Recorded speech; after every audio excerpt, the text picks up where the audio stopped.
Formula लगता है, इसमें n नंबर ऑफ टर्म निकलती है। इस फॉर्मूले से n नंबर ऑफ टर्म निकाल सकते हो। एक एपी है तुम्हारे पास जो ऐसे शुरू है 2 4 6 8 10 12 14 16 18 और 20 पे खत्म है। सवाल में खत्म नहीं देने के, सवाल में डैश डैश चलाएंगे। कैसे चलाओगे? सपोज करो जो सवाल में क्वेश्चन आया वो ऐसा है 3 6 9 12 और ऐसे करके 99 दे दिया, ये 99 तक जा रही। अब मैं से 99 तक थोड़ा ही बनाऊंगा यहाँ बैठ के, तो उसने क्या कर दिया कि डैश डैश कहाँ तक जाएगी? 99 तक। मैं तुम्हें इस वाले एग्जाम्पल से समझा रहा हूँ कि वैल्यू है किस किस चीज की। जो सबसे शुरू की वैल्यू होगी वो कौन होगी? ए। तो ए क्या है? 2, जिसे फर्स्ट टर्म कहते हैं। डी क्या होता है? कॉमन डिफरेंस, जिसका फॉर्मूला क्या होता है? A2 minus A1। तो भाई 4 में से 2 जाके कितना आ गया? 2। अब सबसे लास्ट चीज बचती है n और an। ये क्या चीज होती है? अब यहाँ पे n और an क्या है? देखो, अगर हम इन्हें गिनते हैं 1 2 3 4 5 6 7 8 9 10, तो 10 क्या होता है तुम्हारा? n को कहते हैं नंबर ऑफ टर्म्स, कि एक एपी में गिनने के बाद कितनी टर्म आ रही है गिनने पे, ठीक है। और an होती है लास्ट टर्म। लास्ट टर्म किसे कहते हैं? जो सबसे एंड में आ रही है। सबसे एंड में कौन आ रही है? 20। अगर मैं इसकी बात करूं तो इसमें नंबर ऑफ टर्म क्या है? इसका नहीं पता भाई हमें, गिन के थोड़ा ही बता सकोगे। तो 12 है, 12 के बाद कुछ और भी आएगा, उसके बाद कुछ और भी आएगा, तो और फिर यहाँ पे क्या आ गया? 99। तो यहाँ पे n तो नहीं पता मुझे, पर मुझे कौन पता है? an पता है। क्या है? 99। और a क्या है? इसका सबसे शुरू का नंबर 3। और d क्या होता है? A2 minus A1। तो 6 में से 3 घटा दो, कितना आ गया? अब जब n बचा तो n निकाल लो भाई, लगाओ फॉर्मूला ऊपर वाला। an बराबर होता है a plus n minus 1 into D. अब an की वैल्यू मेरे पास 99 है, a की वैल्यू मेरे पास 3 है, n की वैल्यू मुझे निकालनी है, d की वैल्यू मेरे पास 3 है। जैसे ये मैंने 3 अभी ऐसे लिखा, तो याद रखना इसे हमेशा ब्रैकेट में लिखना है, चाहे कुछ हो जाए ब्रैकेट में ही आना है, ठीक है। वरना कई सारे बच्चे क्या करते हैं, देखो बच्चों को समझ नहीं है, बच्चे हैं बेवकूफ एक नंबर के। सपोज करो डी की वैल्यू -3 आ जाती, बस यहाँ -3 डाल देंगे उठा के ले। अब इसका मतलब तुम क्या बताओ, अगर कोई तुम्हें देख रहा है इस सवाल को तो वो यूं नहीं सोचेगा कि इसमें से 3 घट रहा, बताओ। और घट रहा थोड़ा ही हो, फॉर्मूले में क्या है, में है हो, मल्टीप्लाई में है। तो अब ये वाला हमें क्या करना है? ब्रैकेट में रखना है। तो हमने यहाँ ब्रैकेट में लिख दिया 99 बराबर 3 प्लस 3 की गुना n में 3 है ना, 3 बन जा, 3 में से 3 गए, कट गए तो पूरे 0 हो गए।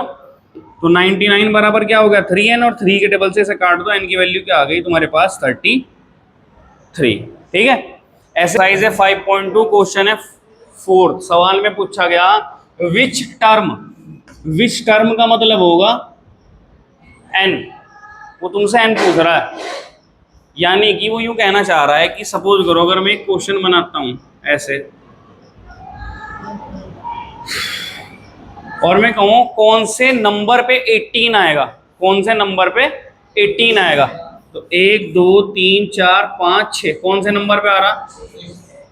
तो ऐसे ही वो यूं पूछना चाह रहा कि अगर मैं ऐसे ही भी चलाता जा रहा हूं, उसने तो 20 के नंबर गायब कर दिए, तो ये बताओ 78 कितने पॉइंट या कितने नंबर गिनने पे आएगा। तो वो तुमसे क्या पूछ रहा है?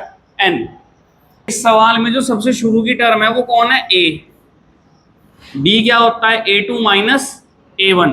तो ये A2 है और ये A1 है, और लास्ट टर्म है तुम्हारे पास 78।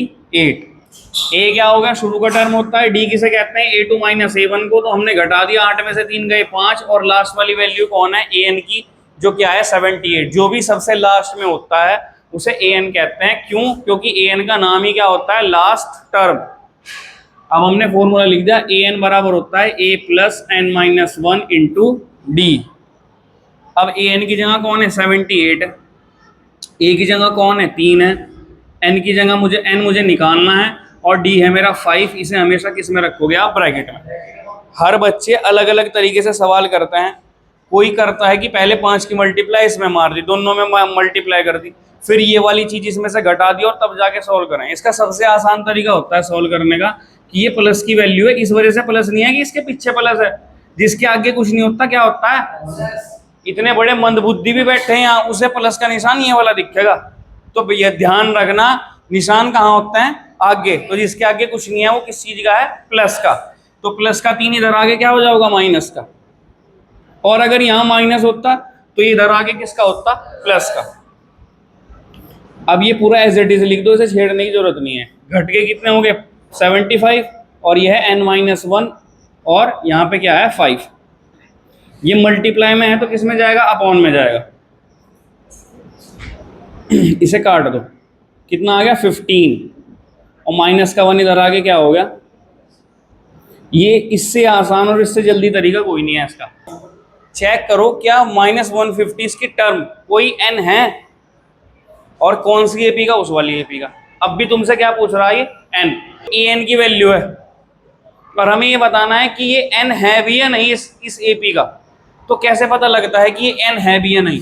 अगर ये n हुआ तो वो एक पूरा होल नंबर आएगा, या तो 12 आएगा, या 13 होगा, या 14 होगा, 28 होगा, 53 होगा, कुछ भी होगा, पर वो पूरा आएगा, अपॉन में नहीं आने का। अगर वो n की वैल्यू अपॉन में आ गई तो फिर वो एपी, मतलब उस एपी का कोई टर्म नहीं होने का। और अगर n की वैल्यू माइनस में भी आ गई तब भी वो उस एपी का कोई टर्म नहीं होने का। n हमेशा पॉजिटिव आता है, प्लस वाला निशान होगा, और होल नंबर होगा, पूरा नंबर होगा, अपॉन में नहीं होने का।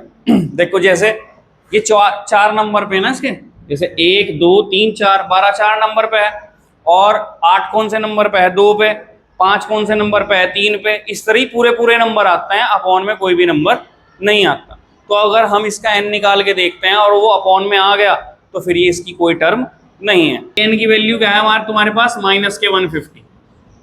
a है तुम्हारे पास 11, d क्या होता है a2 - a1। 8 में से 11 गए तो कितने आ गए, -3, और हमें क्या निकालना है, n। ऐसी चीजें लिख देना, इन गिवन के नंबर मिल जाएंगे। अगर तुमने ये फॉर्मूला भी यहाँ लिख दिया ना, भाई यही तो फॉर्मूला लगेगा इसमें। अभी तो लिखने के बाद यहाँ पे an लिख दिया, और an की जगह वैल्यू रख दी -150, a की जगह लिख दिया 11, n मुझे निकालना है, और d की जगह लिख दिया -3। और सपोज करो ये 3 नंबर का क्वेश्चन है, यहाँ तक तुम्हें 1 नंबर मिल जाएगा। अब देखो प्लस का 11 है तो इधर आगे क्या हो जाएगा, माइनस का। पहले वाली गलती, गधे तो हुई में ना, तो नहीं पता लगता माइनस होगा या प्लस होगा। यहाँ कोई प्लस लगा देगा, कोई माइनस लगा देगा, रूल तो कुछ पता ही नहीं है कि भाई अगर प्लस का इधर आ रहा तो किसका होगा, वो माइनस का। n-1, और यहाँ पे है ब्रैकेट में -3, माइनस के 161 आ गया, यह है n-1 और ब्रैकेट में है -3। जब ये अपॉन में जाएगा, पहली बात तो ये मल्टीप्लाई का है, इसके साइन चेंज नहीं होते। तो माइनस है तो माइनस वाला ही अपॉन में चले जाओगा, प्लस वाला है तो प्लस वाला ही अपॉन में चले जाओगा। तो मैं इसे पहले लिख देता हूं और इन दोनों को बाद में, कोई फर्क नहीं पड़ता। याद रखना, अगर तुम दोनों की जगह पलट रहे हो तो निशान नहीं पलटा करते। अगर तुम इस वाले को इधर लिख दो और इस वाले को इधर लिख दो तो कोई निशान नहीं पलटता। बहुत सारे बच्चे ये वाला क्वेश्चन करें, जी सर आपने इसे इधर लिख दिया, निशान तो पलटा नहीं। जब मैंने इसे इधर करा तो मैंने इसे भी तो इधर करा, तो फिर साइन चेंज नहीं होने के। माइनस से माइनस क्या हो गया, प्लस 161/3, माइनस का 1 इधर आगे क्या हो जाएगा अगली लाइन में, प्लस का 1, इसके नीचे कुछ नहीं होता 1। अब देखो n बराबर आ गया, एलसीएम ले लो, यहाँ 3 1 जा 3। याद रखना ये बात, अगर यहाँ पे तुम्हें ऐसे मिल गया ना और तुमने 161 में 1 जोड़ के 162 लिख दिया यहाँ, तो बस सवाल खत्म है तुम्हारा। जब किसी के अपॉन में वैल्यू है तो पहले एलसीएम लो और बराबर बनाओ इसे, तो जिसके नीचे कुछ नहीं होता 1, 3 1 जा 3। अब क्रॉस में मल्टीप्लाई कर दो और n बराबर आ गया 164/3। कट रहा है नहीं कट रहा है, कैसे पता लगा है जी? देखो भाई जिन्हें नहीं पता काट के देख लो, 3 5 जा और 3 4 जा 12, 2 रिमाइंडर बच रहा है इसमें। कटा कहाँ है पूरा, 2 रिमाइंडर नहीं बच गया। तो इसका मतलब ये आंसर या तो पॉइंट में होगा या फिर ये अपॉन में ही रह जाओगा।